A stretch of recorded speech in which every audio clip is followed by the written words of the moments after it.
orders to surrender are false. All orders to surrender are false. Hey everybody, and welcome back to 3COG. Today we are talking about the assault weapon ban of 2022, which just passed Congress a couple days ago. Moves on to the Senate now. It's probably not going to pass the Senate, but I'm going to give you what you need to know about it and show you the actual text of it as well. So you're not just taking my word for what it says. And there'll be a link down below where you can read it for yourself. For YouTube, any guns you see are legally owned by me. Any magazines you see are limited to 28 rounds, no more. So please don't demonetize me, bro. All right, so let's get into House Resolution 1808. So here you go. This is from the actual congress.gov website, and it is House Resolution 1808, Assault Weapon Ban of 2022. Obviously, I have a personal interest in this because, yeah. All right, so they start with an act to regulate assault weapons to ensure that the right to keep and bear arms is not unlimited and for other purposes. Well, that's pretty funny because the Second Amendment says the right of the people to keep and bear arms shall not be infringed. So they're acknowledging the infringement right off the bat. Short title, act may be cited as the assault weapon ban of 2022. They go through some definitions. All right, so here's their definition for semi-automatic assault weapons. Means any of the following, regardless of the country of manufacture or caliber of ammunition accepted. A semi-automatic rifle that has the capacity to accept a detachable ammunition feeding device and has any one of the following: pistol grip, a forward grip, a folding, telescoping, or detachable stock, or a stock that is otherwise foldable or adjustable in a manner that operates to reduce the length, size, or any other dimension, or otherwise enhances the concealability of the weapon. Grenade launcher, barrel shroud, a threaded rifle. So most common, in common use firearms, an AR-15 fits into that category of having a pistol grip, a forward grip, telescoping stock. And this is detachable stock. Well, every stock is detachable in some way, shape, or form. Grenade launcher, fresh out of those. Some more that they're infringement. Barrel shroud, which they define later, for those who don't know what it is, and a threaded barrel. And I mean, threaded barrels are extremely common among a lot of them. And then any semi-automatic rifle that has a fixed ammunition feeding device with the capacity to accept more than 15 rounds, except for an attached tubular device for 22s. So, if it can hold greater than 15 rounds, any part, combination of parts, component, device, attachment, or accessory that is designed or functions to accelerate the rate of fire of a semi-automatic firearm, but not convert the semi-automatic firearm into a machine gun.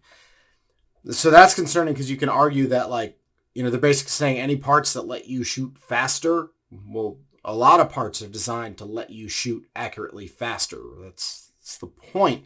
So things like, better triggers and, again, foregrips. You can even argue that certain sights let you shoot faster, because you can shoot faster in a CQB environment with a red dot than you can with iron sights. So they're wording a lot of this very carefully to be able to try to just take away your entire freedom of owning guns aside from the ones that are on this list.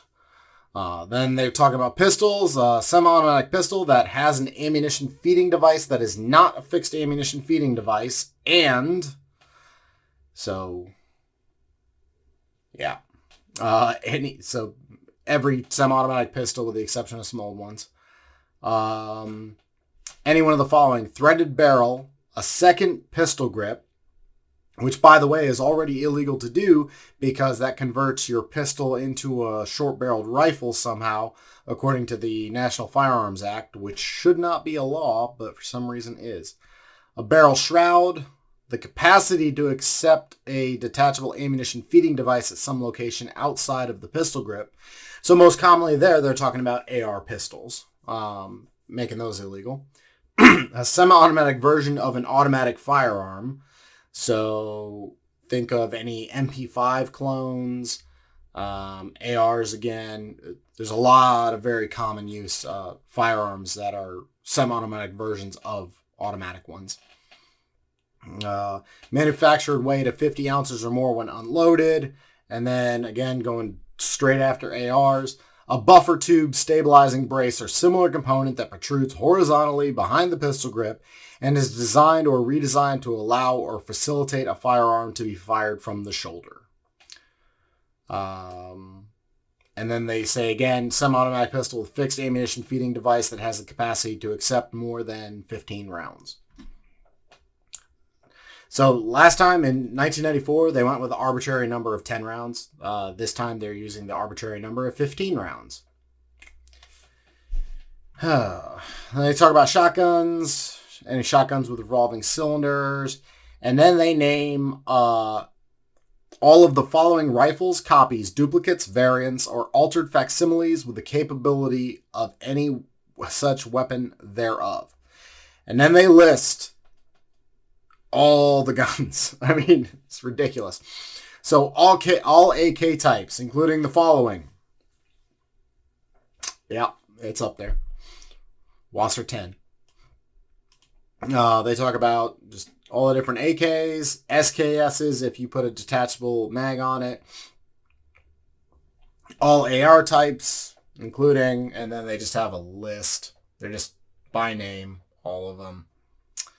The Barrett M107A1, because there's a lot of that being used in illegal activity, which isn't relevant, actually, but, you know, there isn't. M82A1, the CX4 Storm Beretta, Calicos, Galils, IWI Tavors, Keltec Sub 2K, you know, so they just list them all.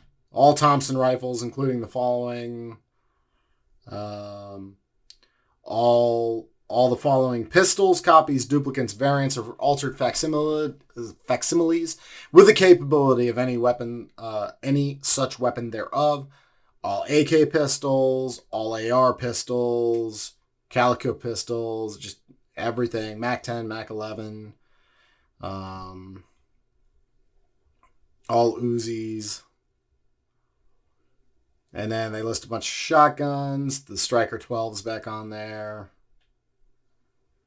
Yeah. Then they define a large capacity ammunition feeding device. Means a magazine, belt, drum, feed strip, or similar device, including any such device joined or coupled with another in any manner that has an overall capacity or can be readily restored, changed, or converted to accept more than 15 rounds of ammunition. So what they're going after there is, like, I've altered some of my magazines to hold only 28 rounds. It's relatively easy to do, and I do it to comply with YouTube's pretty ridiculous rules, but whatever, I'm playing by the rules so that I can make 50 cents off of this video. What they're saying is if it can be easily restored, changed, or converted to accept more than 15 rounds of ammunition, then it's not allowed. Well, your standard AR-15 PMAG is not hard to extend, which means that if you have a 10-round PMAG, it's easy to add an extension to. If you have a 20-round, it's just... So it leaves a lot of wiggle room as far as what they mean by readily restored in terms of, are you in trouble just because you own, you know, a 10-round AR-15, but say you can put a 10-round extension on it, stuff like that. So they're being intentionally vague on some of this. And this also includes, like, if you have a 15-round mag and you attach another 15-round magazine next to it so you can do your mag changes faster, that would not be allowed under this either. Term barrel shroud means a shroud that is attached to or partially or completely encircles the barrel of a firearm so that the shroud protects the user of the firearm from heat generated by the barrel. But does not include a slide and an extension of the stock along the barrel which does not encircle or substantially encircle the barrel. So what they're really talking about here is your Mac 11 shrouds and stuff like that.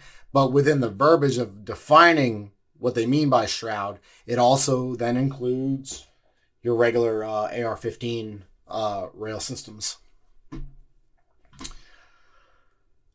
Yeah.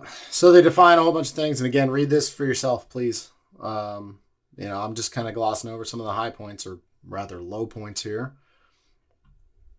All right. It shall be unlawful for a person to import, sell, manufacture, transfer, or possess in or affecting interstate or foreign commerce a semi-automatic assault weapon.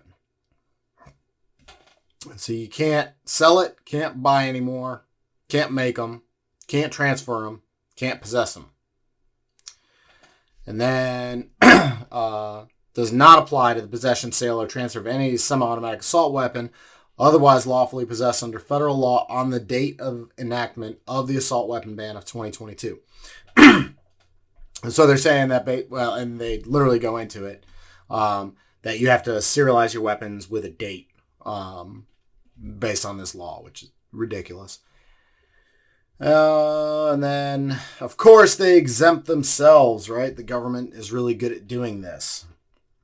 Does not apply to the importation for, manufacture for, sale to, transfer to, or possession by the United States or a department or agency of the United States or a state or department agency and political subdivision of a state. And what they're really talking about here is police officers. So for some reason, right here, right? Sale or transfer to, possession by a qualified law enforcement officer employed by in a state or department agency or political subdivision of a state for the purpose of law enforcement, whether on or off duty. Now, the thing I don't like about that is cops are not in a separate tier than regular American citizens. Just like I'm not in a separate tier just because I'm in the military. It doesn't magically make me safer, better with guns, anything like that. And it's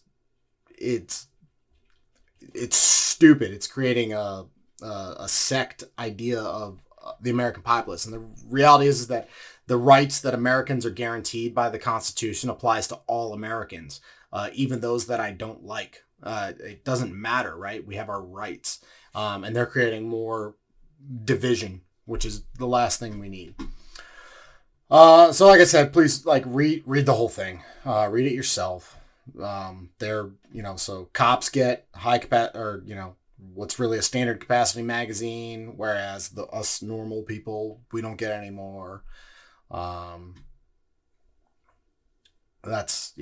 then they're talking about secure storage and accessibility of people being able to get your grandfathered assault weapons. Here's the identification marking part. The serial number of any semi-automatic assault weapon manufactured after the date of enactment of the assault weapon ban shall clearly show the date on which the weapon was manufactured. So they're saying that all assault weapons that are made after this becomes law, which I don't think it's going to, would have to be marked with a date to basically prove that it was manufactured after and shouldn't be possessed by civilians. They've actually done this before. Not necessarily the date part, but they've actually done this before. I don't know if you're going to be able to read this, but no, you're not going to be able to read it. It's too, maybe right there. Restricted for law enforcement, military use only. Yeah, that was obviously very effective. But that was the whole thing during the assault weapon ban. There we go. And then there's a whole bunch of firearms that are exempted from the assault weapon ban, and they're primarily, hunting rifles and stuff like that. There's, and they go through it by class, but there's a whole list of the exempted ones. Just show you, it's a whole list. And then they exempt a bunch of single shot rifles, which I don't see how any of that stuff would apply to single shot rifles, but they got to keep somebody, they got to they got to keep themselves paid by, obviously exempting all this stuff. Rimfire rifles, competition rifles. Doesn't include any of the rifles that I actually use for competitions, but yeah, whatever. Shotguns.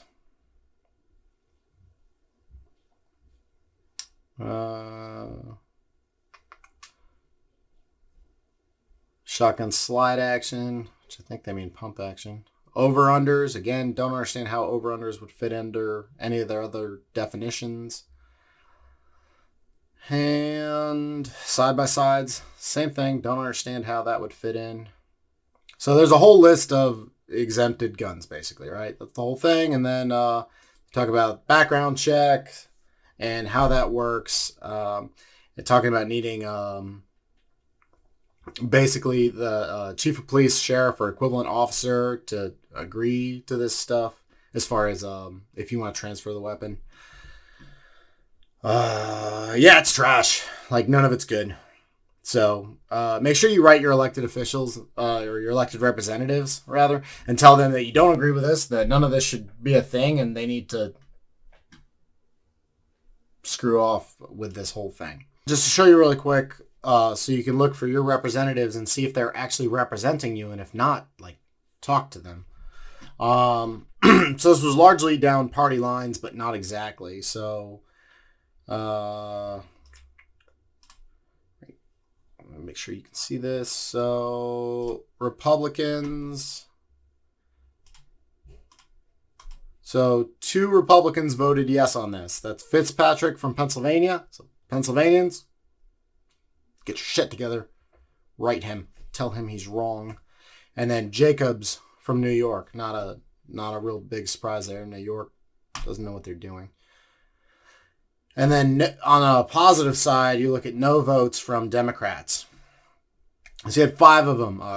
Kuhler from Texas. Good job, Texas. Golden from Maine. Gonzalez from Texas. Kind from Wisconsin. And Schrader from Oregon. So if you live in those states and those are your representatives, like, write them and tell them that you appreciate their nay vote and the fact that they are standing up for your individual rights and liberties. So that's it. That's what I want to talk to you about today. Please like, share, subscribe, all that, and I will see you next time on 3COG.